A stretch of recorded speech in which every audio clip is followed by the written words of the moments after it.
you were really one of the artists that I think are most open and most relevant to be working with here. So I'm extremely happy that you're one of the very first collaborations that we are able to realize in the framework of this new program. Objects Yet to Become is a series of drawings, but also texts, where I really address the audience, the spectator, to imagine something.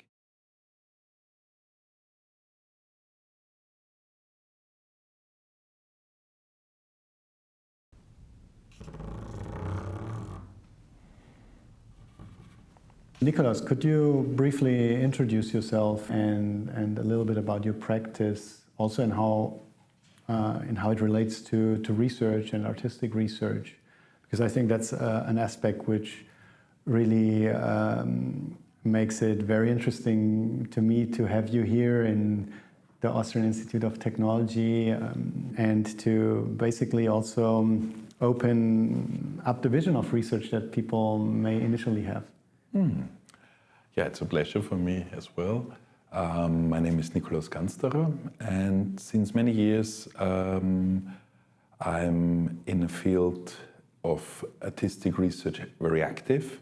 One core practice I'm involved in and I'm using is drawing.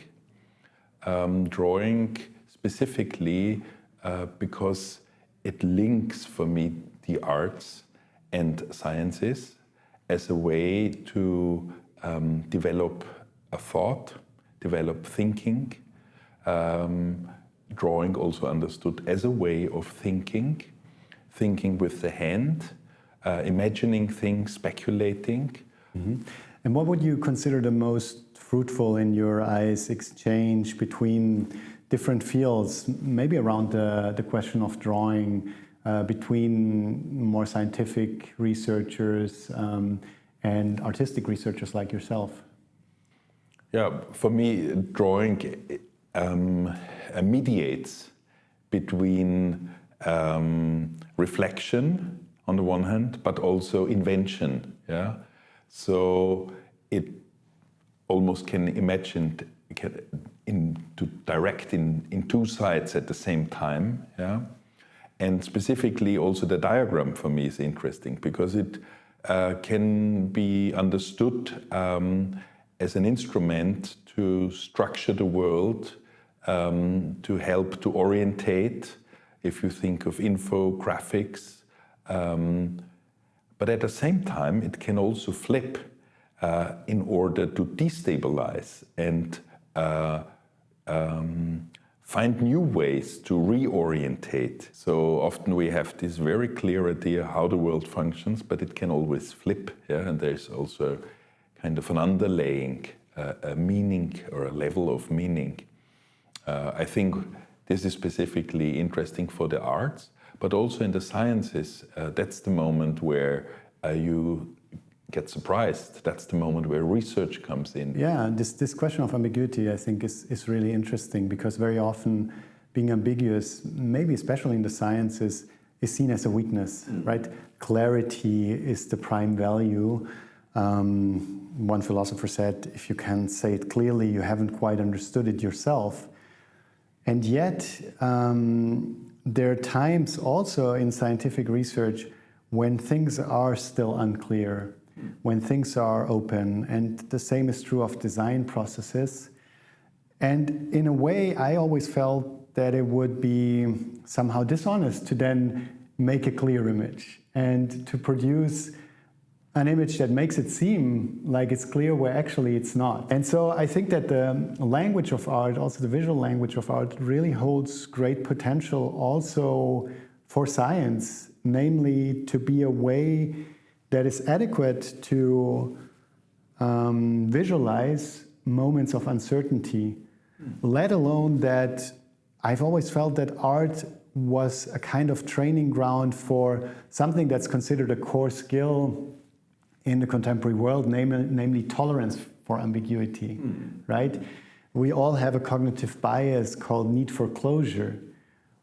people run away from problems, they want things to be clear, but very often this leads us to solve dummy problems instead of solving the real problem, because as soon as there is something that looks like it might be a solution, we jump to the solution rather than staying with the trouble. Yeah, and staying in the process. And I think there's also a moment where drawing between the arts and the sciences are interesting, because it's also a tool of communication as a way to get in a contact with other expectations, worlds of thought, figures of thought, especially when you work in teams. We live in a very complex world. It is more and more needed, I think, to communicate, to tackle problems not alone as single fighters, but in teams. And I think there I see a great value also of drawing as a tool of communication, as a way of mediation, of exploration, developing new science, new diagrams, new forms of visualizing a problem zone, not necessarily to be a problem solver, but also to indicate actually where blind spots are, or weak spots are, or places for curiosity. I invited you to contribute to this year's Impact Report, which is an important document for the Austrian Institute of Technology, where we showcase some of the many innovations for society and for industry that were developed here. And we chose the series Objects Yet to Become for this purpose. Can you tell us a little bit about this series? Objects Yet to Become is a series of drawings, but also texts, where I really address the audience, the spectator, to imagine something. It's an open invitation, so it plays with a score or instruction to think of a very kind of peculiar situation, which often involves perception, but also imagination. And this process of imagining a specific situation, a specific body posture, a way of looking at the world, I consider as an object. So the agency comes back to the spectator. It's not so much that the artist put an object there made of concrete or steel. It's actually giving the power to the spectator to imagine something. So I see the role of language, visual language, to invite audiences to imagine other worlds. It's about transforming the self? Yes, I think it also become aware actually of these maybe conceptions we have about the world, self, world, subject, object.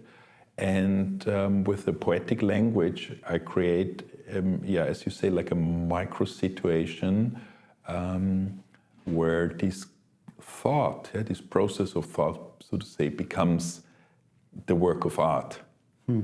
So the process of thought is not just the beginning of, let's say, transformation process in this case, it's really the transformation process. Mm-hmm. How would you envision a kind of ideal reception for your works? I think curiosity is a good starting point. A curiosity for oneself, but also a playful approach in maybe sharing also with others what has been experienced.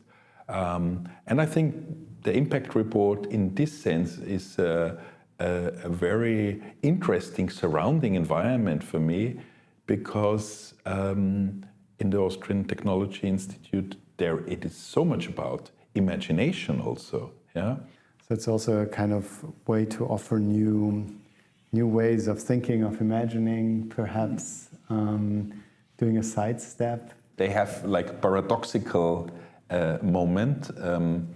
where it's not so clear, it's not an instruction where it is exactly clear how you do that, but I think it's an invitation to get involved. And even if it's just kind of melting on your, how to say, melting mental space. Yeah, in your mental space, kind of as more a poetic instruction, yeah, like a poem.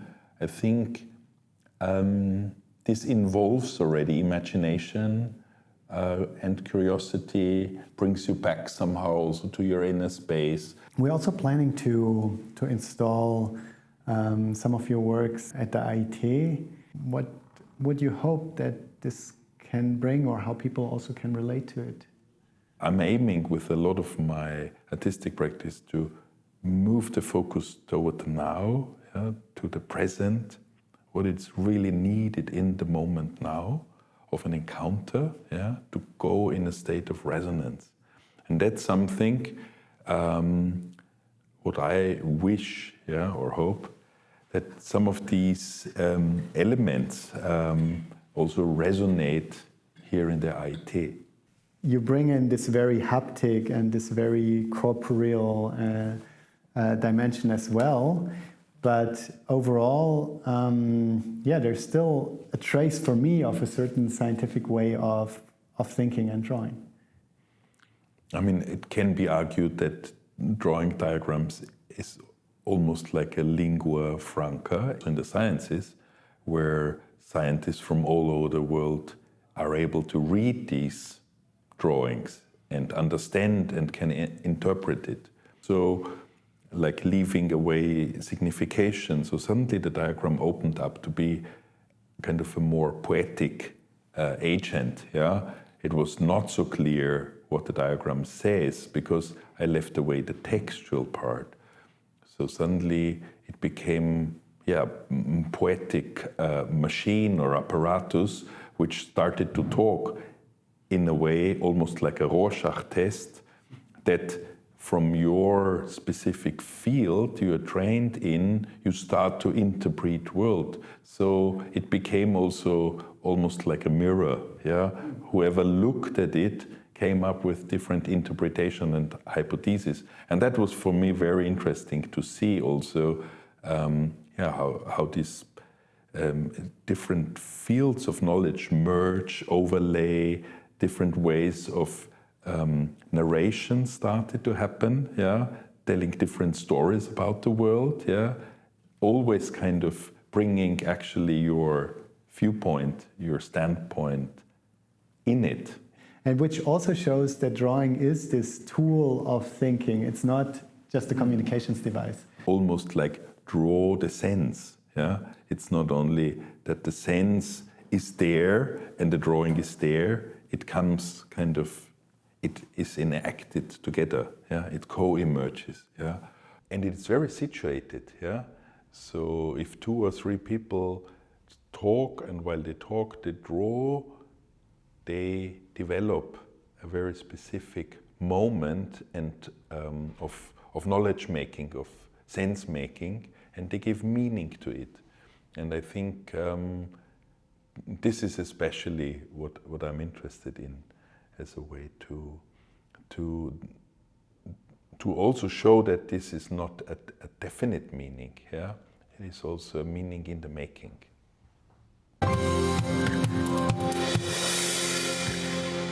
Art Loop by AIT.